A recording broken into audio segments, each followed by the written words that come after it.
What is good, everybody? It's your boy Pat the Designer back at it again. And you know I had to bring the squad back in the building. We got the Fantasy Whispers back for another year. Let's get into some fantasy football week 1 starting now.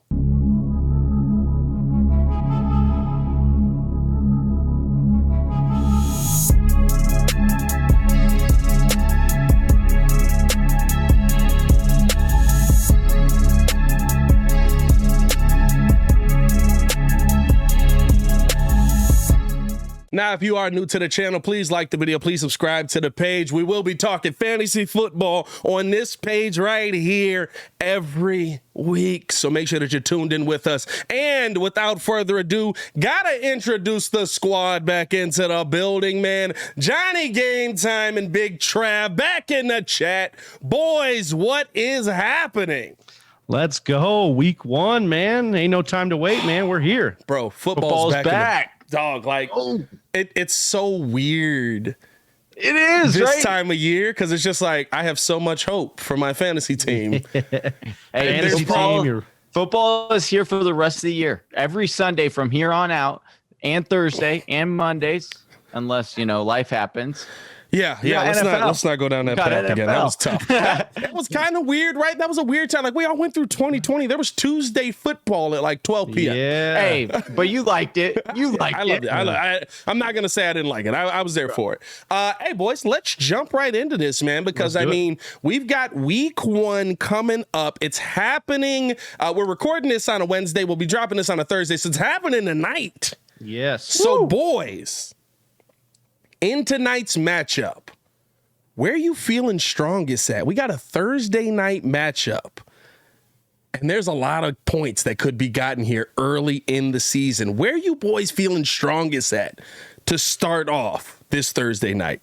Yeah, I mean, obviously you've got your studs like Josh Allen. You're going to be rocking and rolling with him in this matchup. But I really love the wide receiver play that we're going to get a real snapshot first at some of these hypotheticals. Allen Robinson coming from your Chicago Bears, now signed with the best quarterback he's had through college and the pros, and Matt Stafford.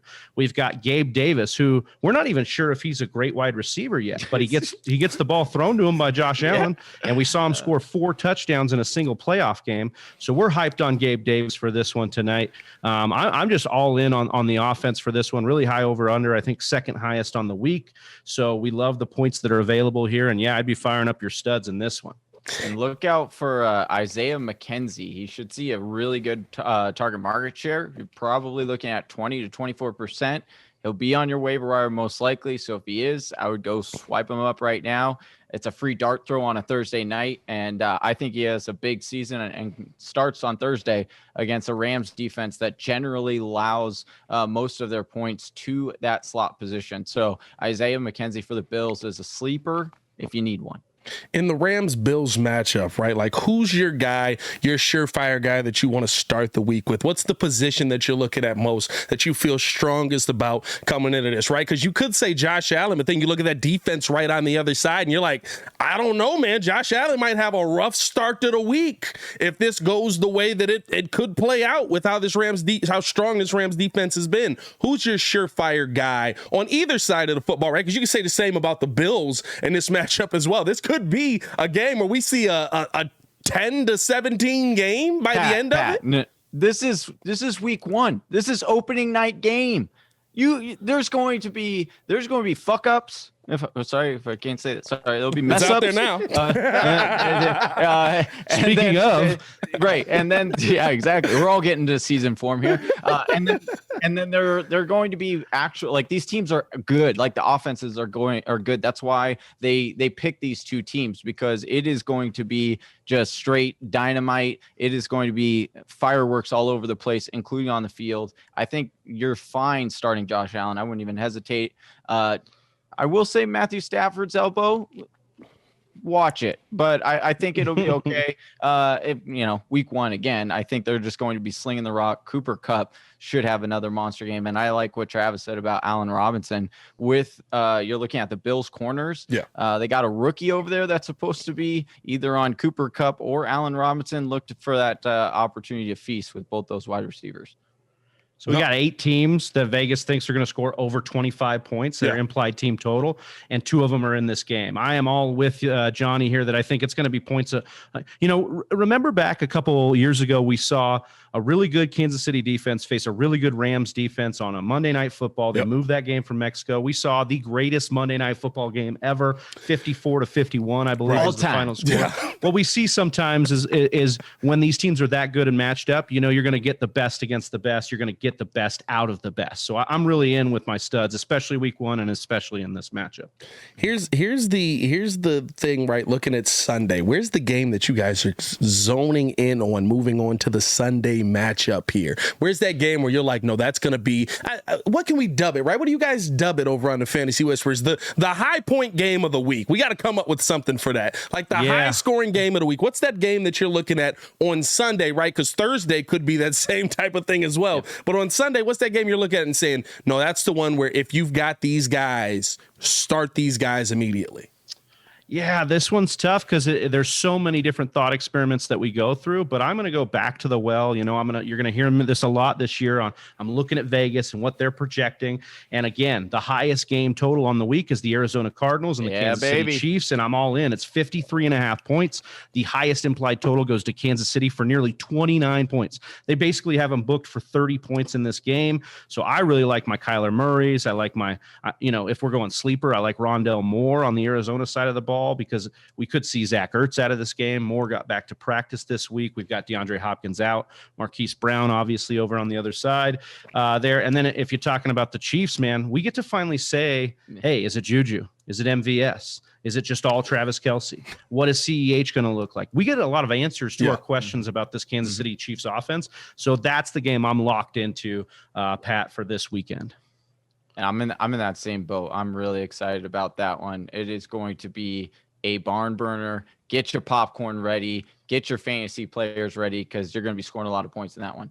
Who's that game? What's that game, right, that has the players that you say you need to avoid this at all costs? I think that has to be the other question, right? Because listen, there's some clunkers on the schedule, in my opinion, as well, right? I think that Washington-Jacksonville game is one where it's like, yeah, I feel like Jacksonville's offense improved a little bit, but also Washington has Daron Payne trying to kill Trevor Lawrence. Also, I feel like Washington's just not a very good offense. I don't care if they did re-sign. No. You know what I mean? Like I'm not rolling in here beating my chest for the Commanders and Carson Wentz this season. I learned my lesson last year. Don't clown me. But what's that game that you're like, that's going to be the clunker? I want you guys to avoid players in this one at all costs.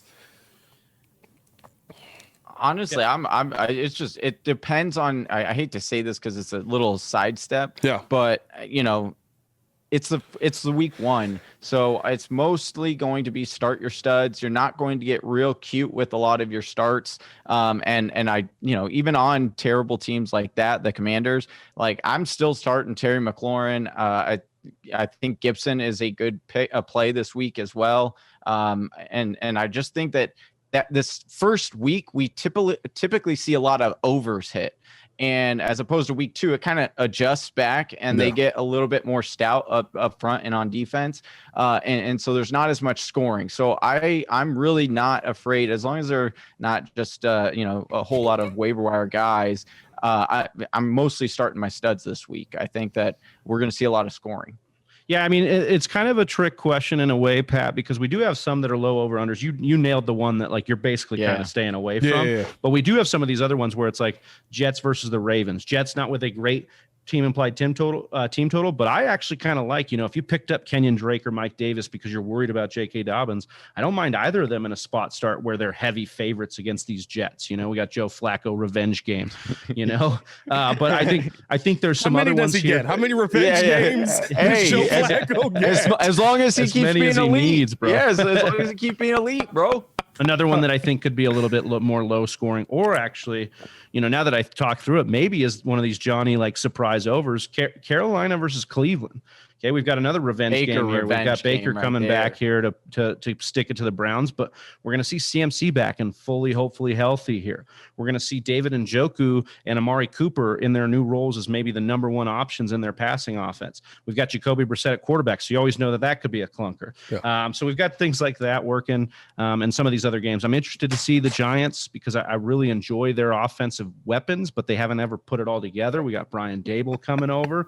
We'll see what happens. They're facing those Titans, who had a lot of turnover themselves. So we just got a lot of things that are interesting, even in these kind of crappy games. Yeah. That's what makes fantasy so beautiful, though, right? We get to root for games that we would not care less about unless they have players in them. No, 100% right. And I think that brings the question. Let's focus in on some of these players, right? Because you guys mentioned some of the big storylines that are there to look for. And of course, week 1, right? That's the best time to look for them. But let's talk about some of these guys that may have been taken a little bit higher than they should have based off of some of the storylines around him. You mentioned the CMC. I know CMC went high in a lot of people's draft boards, even after 2 years of basically being injured for the whole season. What is your outlook for a high drafted, high output guy when he's on the field, like guy like CMC? Do you see him finally having that bounce back season, or does he have the running back storyline that goes down, right? Like Todd Gurley. All of a sudden it was like Todd Gurley's the best back in the NFL.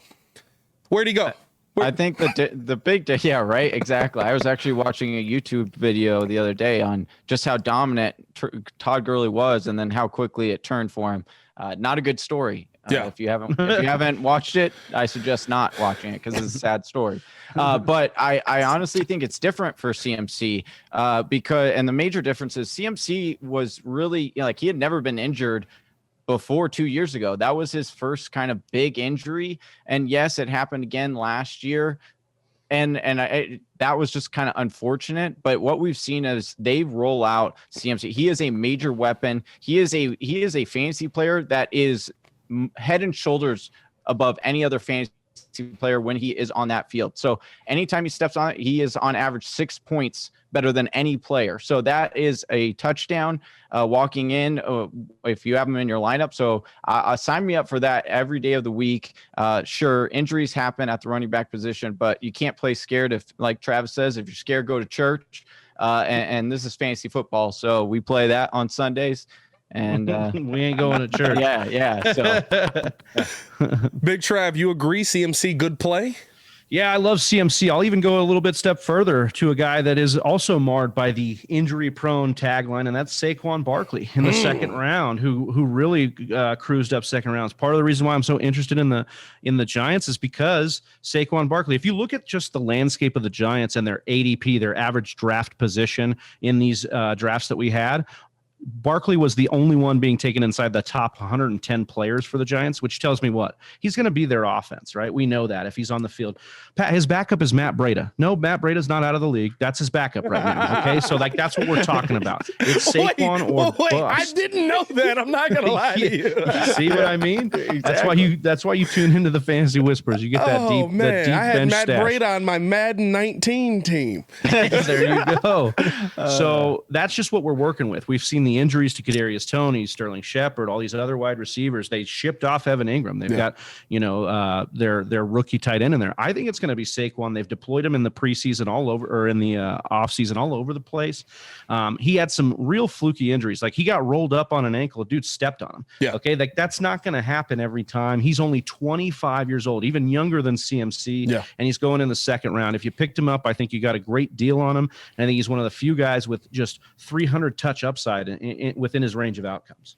Let's talk about some of these young guys, right? Because there's some of these young guys in the league that people are, they're taking a chance on. Let's start off with the second-year QBs. Of course, Chicago, I got Justin Fields, but who's one of these? Are there any of those second-year QBs? Listen, Johnny was high on him last season. So are there any of those second-year QBs? I'm doubling down this that you year feel good about. So you're on Justin Fields then.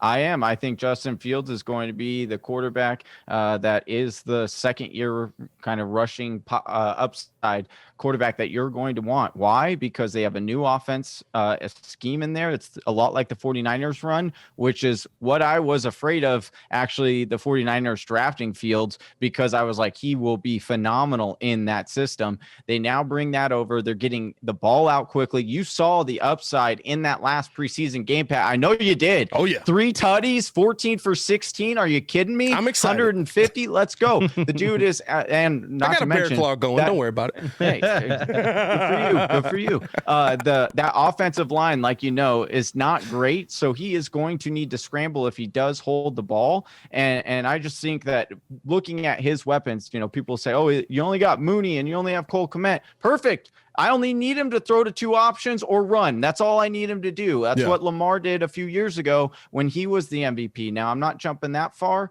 but I just think with but you want to. I do want to. I really do. But when you look at Trey Lance, which again, I do think if you are in like a where you get 6 points for rushing touchdowns as opposed to 4 for passing, then I think Trey Lance is a little bit more appealing in those ones because he will just run the ball. Like that, there's been reports that Kyle Shanahan is frustrated because he can't run the full playbook like he wants to because Lance is just not ready. That's why they also re-signed Jimmy G, because this is a Super Bowl caliber team, and Lance is not fully ready to take the keys to the Corvette. So and that's a very dangerous system to run if he's just constantly scrambling. So and Big Trav, I'll ask you this, man, because I Johnny bringing up a great point there. Is it worth it to risk Trey Lance being your QB, your backup QB, whatever it is, knowing that he might not be in that starting position all season? Because listen, sometimes you got that old thing just sitting there and you're just like, hey, listen, like, get in there. Come on, we know what we're doing. Yeah, there's a lot of this stuff. I mean, the Niners are a very strange organization the way they do it. I mean, they're mature and they get it done right. I mean, if you look at Cleveland, I don't think they did it right, but we'll stick on Trey Lance here. And I think Johnny brings up a great point about Justin Fields and all these things. But then if you want an upgraded version of Justin Fields, you go with Trey Lance because his team is better. His pass catchers are better. They're better in the yak department, which means Trey Lance doesn't have to do a lot of work. He's just got to get over the cross to the middle to Deebo Samuel to Kittle, who watch him. He's got a groin issue. Hopefully that doesn't linger there. But I do think that Trey Lance is the better bet than Justin Fields, even with the Jimmy Garoppolo thing. I think we can look at the numbers and know what they wanted to do here. Yeah. As Johnny said, they're a Super Bowl caliber team. So if they get to the point in the season where they're losing games, I do think the plug could be pulled out. But if you still bought into just Jalen Hurts last year, who you were having to take even more expensive than Trey Lance, you got a QB1 in a lot of games. And an overall top 5 QB, in a lot of games. Johnny talks about that advantage between 4 and 6 point rushing touchdown or passing touchdowns to rushing touchdowns. That's an advantage. And I think Trey Lance doesn't have to be over the top. He doesn't have to be even as good as Jalen Hurts was last year because the offense is so much better that's around him. And if we look at guys that were like car salesmen, but then became quarterbacks for the 49ers, CJ Beathard, Nick Mullins, these guys put up points. Okay. And they weren't guys that you started in fantasy, but if those guys can put up points in a Shanahan offense, I have confidence that a dynamic weapon like Trey Lance can and bring you some fantasy gold. Okay. Hey, listen, I'm not mad at it, man. We got a few minutes left here with the Fantasy Whispers, man. Make sure you guys check out their podcast and on YouTube, man. Always giving you some fantasy football magic over there, man. Go. So I tune in every week. They help me out with my draft a lot. I got a nice team, by the way. You saw that, Johnny? Yeah, I love how Kid was like, oh, it's going to be, I'm not worried about it. Like, bro, you should be worried. I wish P-Kid was on this show because I feel bad for him. But I'll tell you what, last year, I mean, he kind of had a similar team where I wasn't into it, but then he did some wheeling and dealing and made himself a pretty good squad. Well, yeah, he's trying to wheel and deal with the same guy as well. Course, He's like, hey, man, I got Kyler Murray for you for a number 1 wide receiver out here. It's like they say, don't help him. Like they say in poker, if you're at the table and you don't know who the mark is, you're the mark. You're the mark. That guy's the mark. Hey, I'm sorry, AD. You're the mark. Let's do a little rapid fire here at the end, right? Yeah, let's get you guys' opinion on some guys that people maybe should be looking at, should be trying to trade for, all of that. So, who is your big name running back that you're looking at this season? Who finishes at the top? Who you feeling? Johnny. I do think I guess Saquon I should have directed Barkley, you're all right. Saquon Barkley would be for, I know Travis mentioned him earlier. I think he's a major steal in drafts just with the amount of touches and his upside. He would be someone I would be looking for in those earlier rounds. Yeah, I'll stay in the second round there and talk a little bit about both Aaron Jones and DeAndre Swift. I think both of those guys are guys, hopefully you're in your PPR leagues, you took a look. Everybody's asking, who's going to catch all these passes in the Green Bay passing attack? Is it Alan Lazard? Is it Sammy Watkins? Is it, Robert Tonyan? It's Aaron Jones. Yeah, it's Aaron Jones is going to be the guy that benefits the most from Devontae Adams leaving because he's got the trust already. I don't care if A.J. Dillon's there. I actually kind of like it. You get him into the grinder role. You get Aaron Jones kind of the spell back and more of the red zone and some of that work. I think both are great ads this year, but I would love those. Similar guys that we had last year. I mean, Tony Pollard is a guy I'm stashing because I think if Zeke were to just finally go out, that's a guy with huge upside. I would continue to just be waiting and seeing. And we've got a new wrinkle this year because they are losing targets, right? And so they need to replace targets, and they could put Tony Pollard in the slot. So in your PPR leagues, he could have a role right away, whereas last year wasn't playing a lot of snaps, was just the true backup with Amari Cooper in the lineup. So those are some of the guys I'm looking at to kind of swing for the fences. Oh, one deep one. Sorry, real quick. I know it's supposed to be rapid fire. No, you good. Rashad White. He is now confirmed the backup for Leonard Fournette on the Tampa Bay roster. This is a guy at Arizona State that had receiving advanced analytics that rivaled Christian McCaffrey, Alvin Kamara in college. This is yards per route run was very, very good as a running back. And so should he get the Geo role, but then plus if Fournette goes down, PPR leagues could be an absolute smash this year. So if he's still out there on your waivers, go snag him up now. What's the defense that you're looking at, boys? What's the defense, Johnny, we'll hear from you, that you're looking at and you're like, hey, listen, you might be thinking go get those big name guys, but these guys are going to take a step up in production. This is the defense you want to have on your team. I do think the Colts are a good team that is underrated. They're very good. They're good at getting after the quarterback. They play in a terrible division. Well, yeah. So they get a lot of picks. So probably because they play in a terrible division. So that's a team. They have a good matchup week one. I do like them. I also think that the Pittsburgh Steelers, and now week one have a tough matchup. So you might have to take your lump on that one. But I do think hearing what I've heard through beat reporters and through Tomlin, through training camp, he really got onto this defense. They were really embarrassed last year with, how poorly this defense was. It wasn't a Pittsburgh Steelers defense. They've majorly dropped off. A lot of people are forgetting, but just 2 years ago, they were one of the best defenses to have in the league. So I do think Pittsburgh somewhat bounces back, and they're another good team to pick up. I'll stay in that same game. Johnny talking about the Steelers. I like the Bengals this week for a week one matchup against those Steelers because right before this, guys, I got a call to start offensive line for the Steelers. I said I had to turn it down, dude. I don't want to do that. I mean, it's looking bad over there. I think that the Steelers offensive line is looking real bad. I think, not to come in and crap on the Bears. I know you guys love your Bears over there, but I think the Bears also another great matchup for the Niners defense this week and another line that I just have a lot of questions about, on that offensive line. And they are, one of the biggest underdogs in this week one matchup. Johnny talking about Fields. I've actually, in my column this week said kind of pump the brakes on Fields this week. Let's see it against the Niners. If he does it, then matchup proof. We'll rock him out there. But I think, the Niners and the Bengals are good defensive ads this week. Yeah, I'm not too excited about seeing Fields against Nick Bosa, but I'm also very excited because football's back. You know what I mean? Yeah, baby. Hey, boys, we're going to have you guys on all year this year, every week. Right. So make sure that you guys tune in and rock with us here every week. Also, you guys pretty much daily over on the Fantasy Whispers, right? Yeah, that's right. We've got live shows. We're doing watch parties both Monday or 3 times a week, Monday, Wednesday, and Sunday. So if you want to catch those early games on Sunday, come rock with us. We'll get your lineups ready. We'll watch the games. We'll root. We got a partnership with Underdog Fantasy. So use promo code TFW for $100 up to matched money and come win some money with us live on those watch parties. But yeah, like you said, daily over there, youtube.com/The Fantasy Whispers. Make sure you guys get in tune with them this week, this month, this entire NFL season, and make sure you guys stay in tune, of course, with the Windy City Breeze. Appreciate you boys for coming on the show as always, man. And we appreciate you guys for watching. Make sure to leave your fantasy questions in the description below, or in the comments below, so that we can answer those fantasy questions heading into week 2. Appreciate you guys for tuning in and rocking with us. As always, man, it's your boy, Pat the Designer, joined by Johnny and Big Trav as always. Y'all stay safe out there, world. Peace.